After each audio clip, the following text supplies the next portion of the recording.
అమెరికాలో ఇబ్బందులు ఎదురవుతున్నాయని బ్రిటన్ పోవాలనుకుంటున్నటువంటి వాళ్ళు గతంలో బ్రిటన్లో మనకు రిస్ట్రిక్షన్స్ వచ్చినాయి. ఇప్పుడు బ్రిటన్ ఆ రిస్ట్రిక్షన్స్ ఏమి ఎత్తేలేదు, కానీ వీసా ఛార్జీలు మాత్రం భారీగా పెంచుతోంది. పర్యాటకులతో పాటు ఉన్నత చదువుల కోసం బ్రిటన్కి వెళ్లే విద్యార్థుల మీద మరింత ఆర్థిక భారం పడబోతోంది. స్టూడెంట్, విజిటర్ సహా అన్ని కేటగిరీల వీసా ఫీజులు పెంచుతున్నట్టు బ్రిటన్ ప్రభుత్వం ప్రకటించింది. కొత్త ఛార్జీలు ఏప్రిల్ 9 నుంచి అమల్లోకి రాబోతున్నాయి. ప్రస్తుతం 6 నెలల బ్రిటన్ వీసా ఫీజు $115, ఇండియన్ కరెన్సీలో $12,770.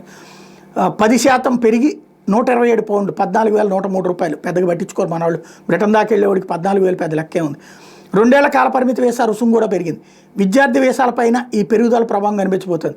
ప్రధాన దరఖాస్తుదారు సహా వాళ్ళ డిపెండెంట్ల ప్రస్తుతం 490 అంటే £54,430 చెల్లించాల్సి ఉంటే త్వరలో అదే 524 $58,192 చేరబోతుంది. ఇది పెద్ద మన వాళ్ళకి పెద్ద ప్రాబ్లం ఏం కాదు. ప్రధాన దరఖాస్తుదారు సహా వాళ్ళ డిపెండెంట్ అందరికి కలిపితే అంతంటే చాలా సింపుల్ మన వాళ్ళకి. చైల్డ్ స్టూడెంట్ వీసాలకు ఇదే పెంపు వర్తిస్తుంది. 6 నెలల నుంచి 11 నెలల స్వల్పకాల పరిమితి ఇంగ్లీష్ కోర్సు చదివే విద్యార్థుల ఫీజు £14 పెరగబోతోంది.